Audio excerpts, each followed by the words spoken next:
तारीख चौहान बयान करने से पहले हम ये जानने की कोशिश करेंगे कि हम चौहान हैं, चौहान हैं या चहवान हैं, क्योंकि मुख्तलफ जगहों पे मुख्तलफ नाम लिखे जाते हैं और जितने भी तारीखी किताब हैं, ओल्ड हो या न्यू हो, तो उनमें चौहान ही लिखा जाता है।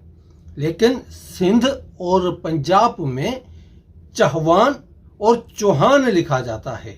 शायद ये इलाकाई लैंग्वेज और इलाकाई लहजे की वजह से ऐसा लिखा जाता है, लेकिन हैं सारे ही चौहान। अब हम तारीख की तरफ चलते हैं।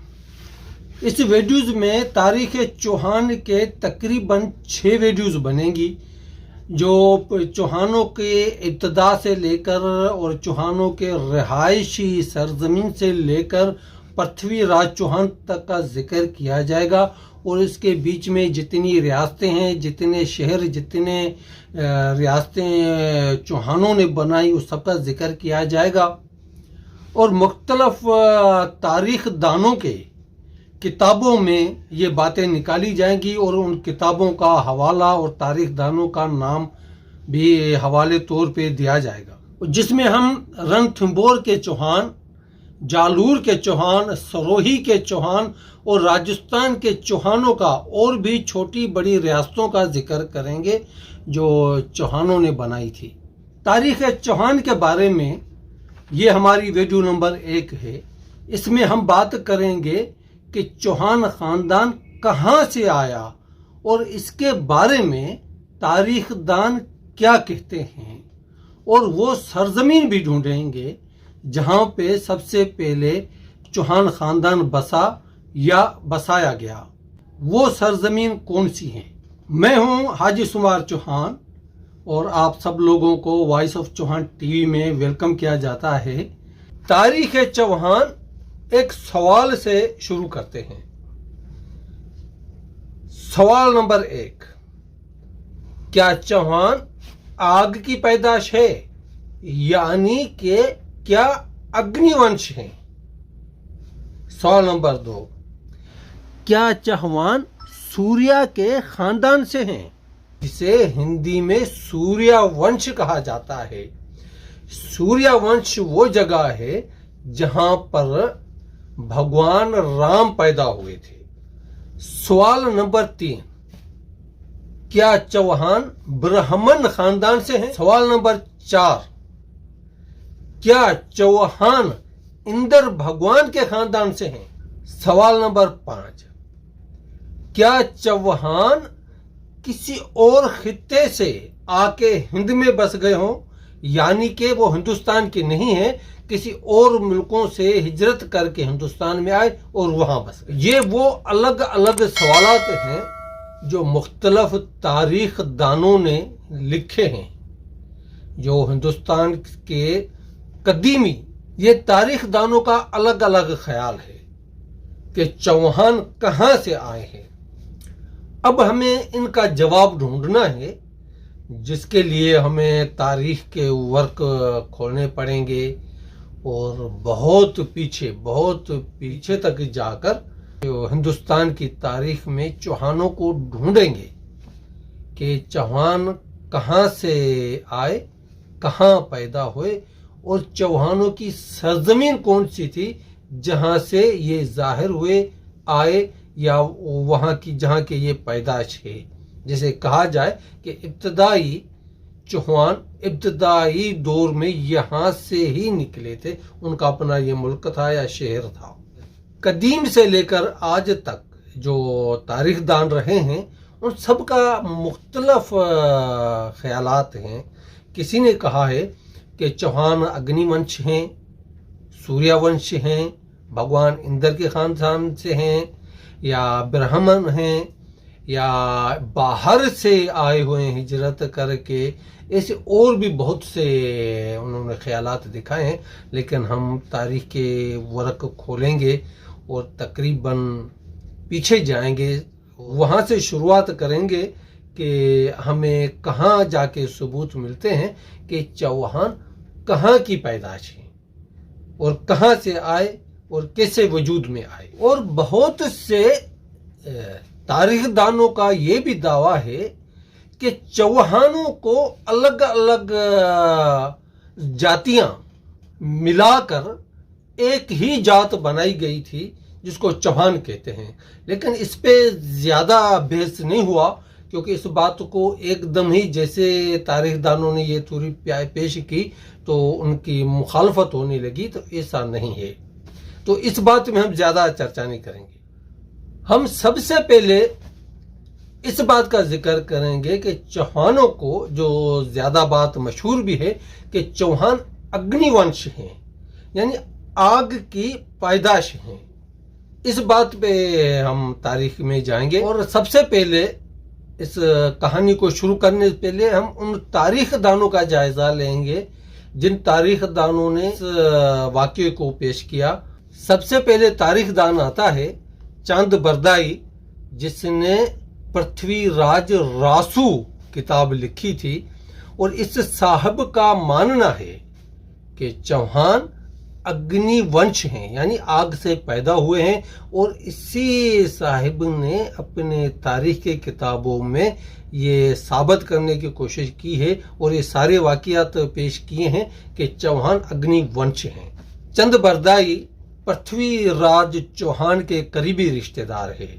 ऐसा भी कहा जाता है जब पृथ्वीराज चौहान की मौत हुई थी तो ये उन्हीं के साथ था। ऐसी रवायतें हिंदुस्तान के किताबों में मिलती हैं। दूसरा तारीखदान है महनूत नैन्सी, जिसने राजपूतों और चौहानों के बारे में बहुत ही तफसील से किताब लिखे हैं, यानी उनके हुकूमत के बारे में, उनके रहन सहन के बारे में, उनके रस्मों रिवाज और उनके वज़रा और पॉलिसियों के बारे में बहुत ही तफसील से इस साहब ने तारीख लिखी है चौहानों की। और तारीख और रेगिस्तान के चौहानों के लिए इसने अलग से किताब लिखे हैं। और तीसरे साहब हैं सूरीमल मेसन या मिस्रन। हिंदुस्तान की एक रियासत होती थी बूंदी, उसके महराव के दरबारी थे, महाकवि थे, तारीखदान थे। और उसने बूंदी के महाराव राम सिंह के कहने पर बूंदी राज की तारीख भी लिखी थी। सूरीमल की और भी बहुत सी तारीख पे किताबें हैं जिसमें उसने तफसील से चौहानों का भी जिक्र किया है। और भी बहुत से तारीखदान हैं जिन्होंने चौहानों को अग्निवंश बताया है लेकिन कन्फर्म नहीं किया। लेकिन अब हम तफसील से इस बात का जिक्र करेंगे कि चौहान अग्निवंश हैं कि नहीं। चंद बरदाई अपनी किताब में लिखते हैं कि कुछ योगी पंडित आबू पर्वत, ये हिंदुस्तान में एक पहाड़ है, यानी आबू पहाड़, आबू पर्वत पे जाकर और बहुत बड़ी आग जलाई और वहाँ योग और पूजा करने लगे। ये पंडित बहुत तादाद में थे और बहुत बड़ी आग थी और मुसलसल कई दिनों तक वो आग जलती रही और वो पंडित पूजा करते रहे और ध्यान लगाए बैठे रहे। और कुछ अरसे के बाद उस आग में से 4 द्योकामद आदमी बाहर निकले, जिनमें आगे जाकर राजपूतों की 4 नस्लें या कौमें बनी। और उन चारों के नाम रखे गए। एक का नाम था परतिहार, दूसरा था परमार, तीसरा था जाड़ोकी, चौथा था चौहान। जो आगे जाकर 4 कौमें बनी या 4 जातियां बन गई। यहां पर एक सवाल पैदा होता है कि उन पुजारियों को क्या जरूरत पड़ी थी कि आबू पर्वत पर जाके आग जलाकर भवन करें, पूजा करें। चंद बरदाई अपने किताब में लिखते हैं कि ये योगी जो थे वो जब अपना योग करते थे, हवन करते थे, तो कुछ राक्षस लोग होते थे, जिसे हम शयातीन भी कह सकते हैं, वो इनके हवन में भंग डालते थे। जैसा कि ये हवन में बैठ जाते थे, ध्यान लगाते थे, तो वो जो राक्षस थे इनके ऊपर मांस फेंक देते थे, कचरा फेंकते थे, खून फेंक देते थे। इनका जो ध्यान था वो हट जाता था। इन्हीं राक्षसों से बचने के लिए इन योगियों ने आबू पर्वत पर आग जलाकर पूजा की और ये 3 जातियां या कौमें वहां से निकली। आगे जाकर अलग अलग कौमें या अलग अलग जातियां बनी और उन्हीं 4 लोगों ने आबू पर्वत से जब उतरे तो उन राक्षसों का खात्मा कर दिया और वहीं रहने लगे और वहीं उन लोगों ने खानदान बसा लिया। ऐसे ही अग्निवंश चौहान वजूद में आए, जिसे अग्निवंश कहा जाता है, यानी आग की पैदाश। पर यहां पर फिर एक सवाल पैदा होता है, क्या ये हो सकता है कि आग में से कोई जिंदगी निकले, कोई जिंदा जान निकले?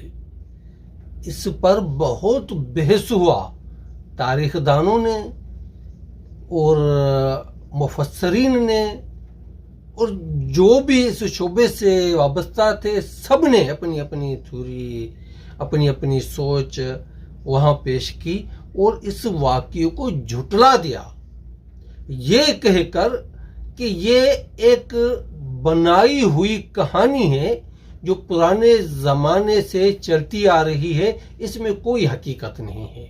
वही सवाल आप लोगों को मेरा याद होगा, मैंने एक सवाल से ये कहानी शुरू की थी कि चौहान आए कहां से। अगर कोई हमें कहता है, आप हमें बताएं कि चौहान कहां से आए हैं, कहां की पैदाश है, तो इसका जवाब क्या होगा? अग्निवंश या कुछ और? इसके लिए हमें अगली वीडियो की तरफ जाना पड़ेगा और उसका जवाब हम आगे जाकर देंगे। और कौन कौन से तारीखदानों ने चौहान को सूर्यवंश कहा है? अगर चौहान अग्निवंश है तो सूर्यवंश कैसे? इस सवाल का जवाब ढूंढने के लिए हमें अगली वीडियो की तरफ जाना पड़ेगा। अल्लाह हाफिज। मालूमाती और तारीफी वीडियो देखने के लिए हमारे channel voice of Chauhan television को लाइक करें, सब्सक्राइब करें।